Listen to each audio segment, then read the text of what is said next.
Hello, my name is Gabby and I'm the English teacher here at Options for Youth Moreno Valley.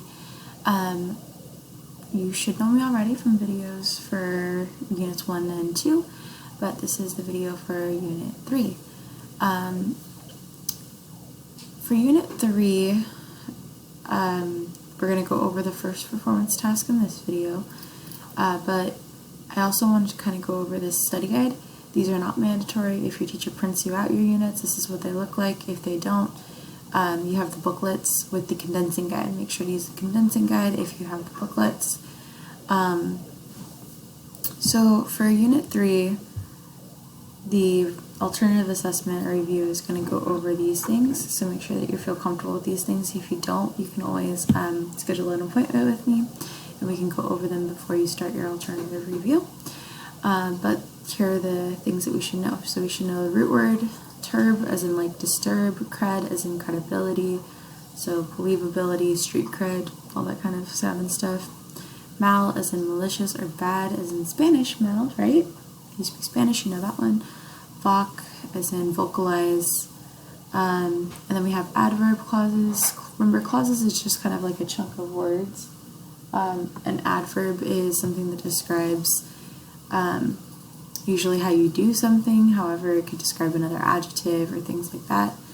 And so it's just a whole group of words that describe that action or thing. An adjective clause is the same thing, but only describing a noun. So the girl from my class, Tiffany, right? That's describing Tiffany, the girl from my class. That's an adjective clause. You want to make sure that you're familiar with those concepts, elements of drama, Elizabethan drama, verse. So remember, verses are kind of like paragraphs, but in poems. Paraphrase, to put things into your own words. Literary devices, those are like the figurative language things. I have a whole video on those in the miscellaneous section. Archetypal type images, so like things that are super common that you see everywhere, good versus bad, good guys always finish last, things like that. Internal conflict, that's those conflicts that you have inside of yourself, so the struggle of whether or not to cheat, dealing with the loss of a loved one, stuff like that. External conflict is outside of yourself, so trying to fight a storm to get home or getting into an actual fist fight with somebody, war. Those are all external conflicts. Irony is the opposite of what you expected to happen. Dramatic irony, verbal irony, and situational irony are all different types, and there is a video on that in the miscellaneous section as well. These ones go over the performance task, and then these are the vocab words. So sovereign, valor, palpable, stealthy, dauntless, infirmity, pernicious, avarice, antidote, and clamorous. Over here we have our performance tasks. So we have performance task 1, which is lesson 15, activity 22, and then we have performance task 2, which is lesson 15, activity 25. And then instead of the test, which is awesome for you distance learning kids, we are doing the alternative assessment or review or check for understanding.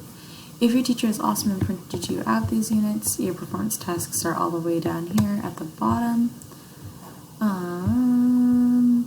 Yes, these are for performance task 2. And then performance task 1, that's what we're going over in this video. So for performance task 1, you are supposedly just joined a theater company, and the theater is going to put on a production of the tragedy of Macbeth. Your task is to design a playbill to get people into the audience, right? So you're going to follow these directions. You're going to fold two regular sheets of paper, 8.5 by 11, staple on the fold to create an 8-page booklet, front and back. If you don't have a stapler, I don't mind at all. Or if you just want to do it online, I don't mind at all. The front should include the title, the play, the author, theater company, all of that.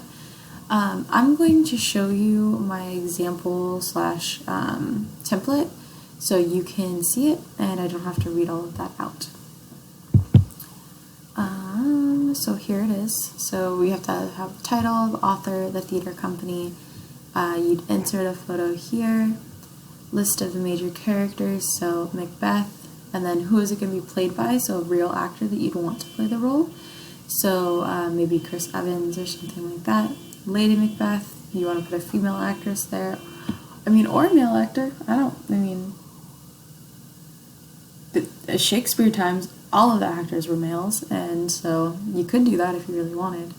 And then I want you to continue this page for about 5 to 7 more characters. Description, you're going to have a bio on the director, right? So you're going to choose a director that you like, and you're going to write a bio on him. So this is where you'd write a paragraph on any real director that you have chosen, who they are, what projects they've worked on, why are they important, how this show is being done. So this is where you'd write that this is a variation of Macbeth done under a rock opera or modern retelling, and then why that's kind of a cool thing to see. Because remember, your goal is to get people into the audience. Theater information, choose a real theater in the area. So like there's the Fox in Riverside, or the Pantages in LA. Choose one of those theater that might host a play like this, and then tell me about the history of that theater. Cast bios, so you'll insert a picture of, for mine I'm doing Chris Evans, right?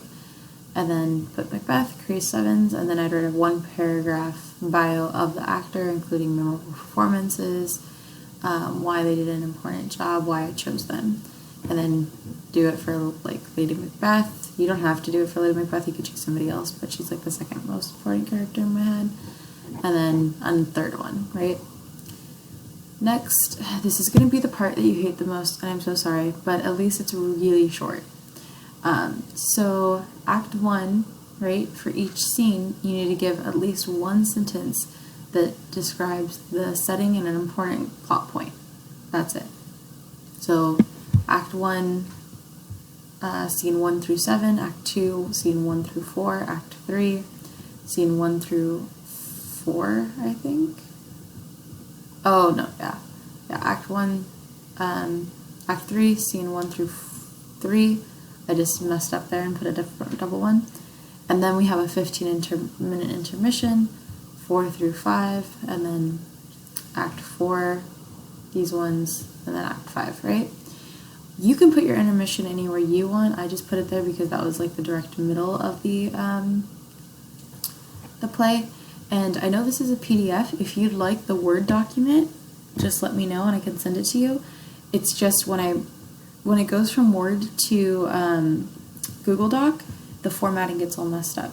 So it's something you'll have to fix, and I want you to be able to see what it's supposed to look like in order to know how to fix it if you're going to do that. About the author, this is where this is your organization structure, so I'm not going to tell you exactly how to do it. Just fill the page with information and pictures of Shakespeare.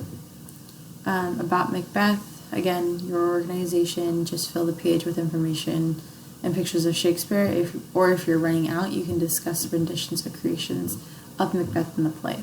So like Lion King is a rendition of Macbeth, right? Discuss different ones that you've seen or heard of or know of or researched. And then right here, you'll have your works cited. You'll at least have this.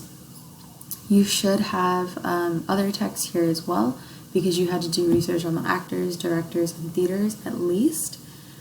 So there should be about 4 different references, again, at least. Remember, if you need help doing this, I would visit easybib.com if you need help on how to... Oh, I'm so sorry. If you need help on how to do easybib.com, you can either ask me or also look at your how to write an essay miscellaneous section item, because that one will show you how to use easybib.com in order to do that.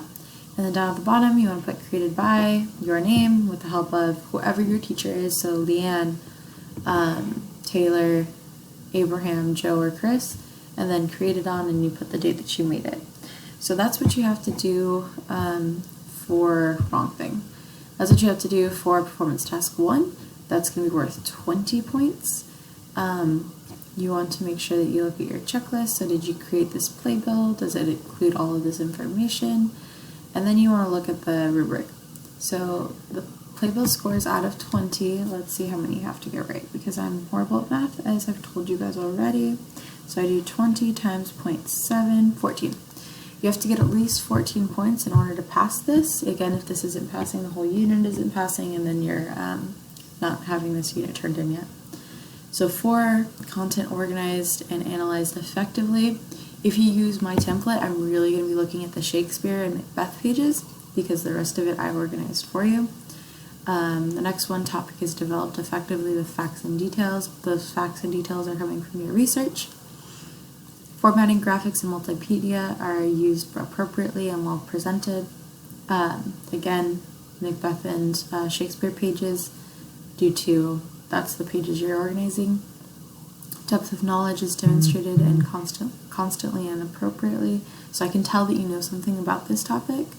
And then details are researched and incorporated consistently and appropriately. Again, in order to pass this, you have to get 14 at least. If you have any questions, let me know. If you'd like the Word document or the Google Doc that you could just edit, let me know. And I will see you for Performance Task 2.